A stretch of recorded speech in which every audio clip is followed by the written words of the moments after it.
이 제목이 왜 절름발이에 대하여인가는 1153페이지에 이탈리아 속담 중에 절름발이 여자와 자보지 않은 자는 비너스의 맛을 완전히 알아보지 못한 것이다, 이런 속담이 있다고 하는데요.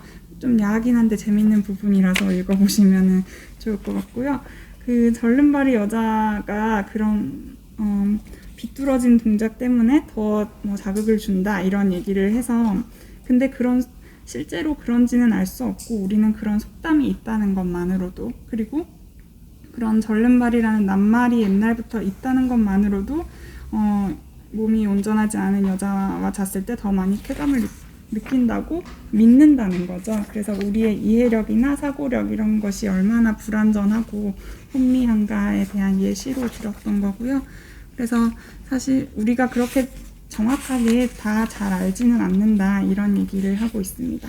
몽테뉴는 사실 소크라테스의 거의 짱팬이라고 볼 수 있어요. 제가 읽은 부분에서는 소크라테스에 대한 찬양이 정말 많이 나왔거든요. 그래서 소크라테스의 그 유명한 말인 너 자신을 알라라는 말이 실은 네가 무엇을 모르는지를 알아라 라는 뜻이어서, 네가 모른다는 것을 언제든지 알아라. 그래서 인간의 무지야말로 가장 확실한 지식, 뭐 그런 뉘앙스의 얘기들을 계속하고 있고요. 몽테뉴 하면 가장 대표적인 키워드가 죽음에 대한 거라서 그것과 관련된 부분을 같이 보도록 하겠습니다. 72페이지 정도 봐주시면 되시고요. 몽테뉴가 살았던 시기에 당시 그 패스트가 유행을 했어요. 그래서 많은 사람들이 죽어나가는 것을 봤고, 얼마나 많은 사람들이 그 죽음을 두려워하는지도 몽테뉴는 봤거든요. 근데 몽테뉴가 보기에 되게 신기했던 게, 사람들이 죽음을 걱정하는 게 아니라 자기 무덤을 걱정하더라는 거죠. 그래서 어떤 자는 심지어 아직 건강한데도 벌써 자기 무덤을 파고 있을 정도였어요. 그래서 72페이지 아래쪽에 보시면 죽음에 대한 준비가 대다수의 사람들에게는 그 고통 자체보다도 더 큰 고민을 준 것은 확실하다 라고 얘기를 하고요. 73페이지 중간쯤에 보시면 우리는 죽음의 근심으로 삶을 방해하고 삶에 대한 걱정으로 죽음을 방해한다. 하나는 우리에게 고난을 주고 또 하나는 우리에게 공포를 준다라고 하면서, 사실을 말하면 우리는 죽음의 준비를 준비한다라고 합니다.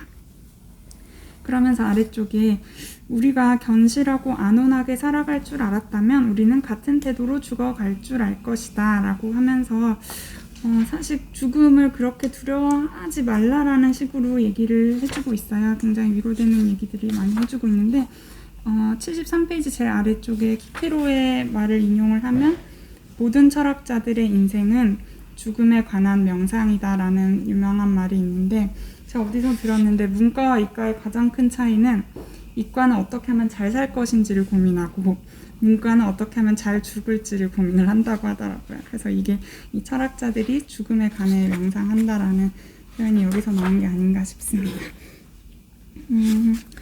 그리고 다음 13장으로 넘어가시면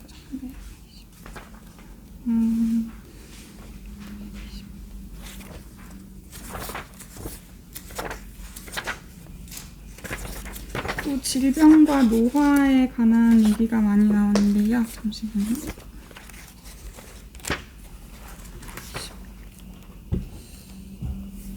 220쪽쯤에 보시면 담석증 얘기가 또 나와요. 아까 다른 분께서 말씀해 주셨는데 몽테뉴가 담석증 때문에 꽤 고생을 했고 그것 때문에 찡얼찡얼 거리긴 했는데, 이때쯤 되면은 많이 자신의 그 병을 받아들인 것 같아요. 그러면서 내 나이의 몸의 구조에는 어디건 이제 새는 곳이 당연히 생긴다. 이제 이 나이 되면은 어디든 뭐 고장나는 곳이 당연히 생긴다라는 의미고요. 나는 이것으로 노년기에 공납을 바치는 것이며 이보다 더 나은 계산은 있을 수 없다.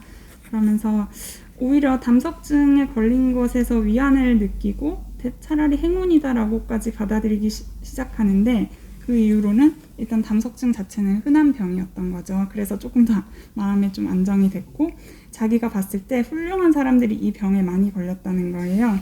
그래서 중간에 가로 안을 보시면 이 병의 본질에 품격과 위험이 있는 것으로 내가 그런 인물들과 같은 축에 든다는 것은 영광이 된다라고 하면서 이 담석증을 받아들이는 그 삶의 태도가 좀 보이고, 우리가 많은 뭐 질병이나 뭐 노화, 죽음에 대해서 굉장히 두려워하고 공포를 갖는데 사실 그럴 필요가 없는 게 저는 21쪽 오른쪽 제일 위에 오비디우스의 말이 저는 좋았어요. 우리가 부당하게 겪는 불행에만 불평할 권리가 있다. 그러니까 모든 사람은 죽고 모든 사람이 늙고 모든 사람이 아픈데 그게 만약에 나한테만 주어지는 불행이라면 우리는 불평할 만하지만 사실 모두가 평등하게 다 겪는 일이기 때문에 너무 불평하지 마라라는 게 좀 인상적이었고요. 그리고 병을 너무 무서워하지 말라는 얘기가 계속 나오는데 21쪽 아래쪽에 보시면 너는 네가 걸린 병 때문에 죽는 것이 아니다. 너는 네가 살아있기 때문에 죽는 것이다. 죽음은 병의 도움을 받지 않고도 너를 잘 죽인다. 그러니까 쉽게 말해 너는 그 병 안 걸렸어도 죽을 운명이야. 받아들여. 이런 거라서 그리고 뒤에 보시면 또 병이 그대를 죽이기보다도 더 자주 그대가 병을 죽인다. 병이 나를 죽이기도 하지만 나도 병을 많이 죽여봤잖아 하면서 그런 얘기들을 하고 있고요. 그리고 앞에서도 뭐 의술에 대한 불신을 좀 많이 나타냈는데 몽테뉴는 아프거나 뭐 담석증에 걸리거나 했을 때 의사 말을 좀 안 듣고 오히려 자신이 하고 싶은 대로 자신의 본성과 쾌락을 많이 따랐어요. 그래서 25쪽 위에 보시면 놀아라 먹어라 다름질 쳐라 할 수 있거든 이것이나 저것이나 무엇이든 하라. 방자한 행동은 여기서 이익은 되어도 해가 되지는 않는다. 그래서 이 병이 걸렸지만 뭐 너무 의사 말 듣지 말고 뭐 그냥 하고 싶은 대로 하라라는 태도를 좀 굉장히 많이 보여주고 있습니다. 아무래도 이때 당시 의술에 대해서는 아직 발전이 덜해서 그랬던 것 같습니다. 그리고 또 굉장히 저는 이 몽테뉴 자체가 굉장히 즐겁게 살았던 낙천적인 사람이라는 생각을 좀 많이 들었는데요. 방금도 병에 걸렸지만 자연스럽게 받아들이고 즐겁게 살아라라는 얘기를 많이 했는데 쾌락과 관련된 부분이 있어서 좀 같이 나누고 마무리를 했고요. 1239페이지이고요. 중간쯤에 보시면 나는 자연스러운 쾌락을 너무 탐하는 것도 그런 취미에 반대하는 것도 똑같이 옳지 못한 일이라고 본다. 쾌락은 추구해서도 피해서도 안 된다. 쾌락은 받아야 한다. 라고 얘기를 했고요. 한 장 넘어가서 1240페이지 아래쪽에 식탁에 앉아 있는데 정신은 구름 위에 띄워놓으라고 명령하는 것을 나는 혐오한다. 나는 정신이 한자리에 못 박혀 있거나 버티고 있는 것을 바라지 않는다. 정신은 활동적인 것이며 거기 누워있지 말고 앉아있기를 바란다.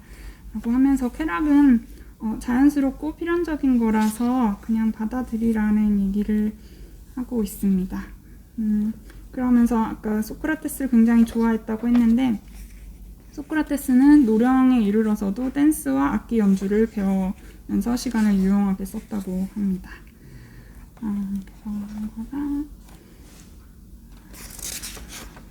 그다음에 또 소크라테스의 말을 한 번 더 인용을 하자면 1248페이지 중간 아래쪽에 보시면 육체적 쾌락을 마땅히 받아야 할 것으로 평가한다는 거죠. 소크라테스도. 다만 그는 정신적 쾌락이 더 힘차고 견실하며 아니하며 뭐 위험이 있다고 말하는데 그러니까 정신적 쾌락이 육체적 쾌락에 우선하는 건 맞지만 절대 그 뭐 한쪽을 뭐 죽이는 것은 아니어서 그에게 절제는 탐나게 적대하는 것이 아니고 조절해 주는 것이다. 쾌락은 필연적인 것이니 즐겁게 살아라 라는 것이고 마지막으로 1251페이지 중간 아래 보시면 가장 아름다운 인생은 내 생각으로는 터무니없는 기적 없이 보통 인간의 본보기로 질서 있게 처신하는 인생이다 라고 마무리를 하고 있습니다. 이상입니다.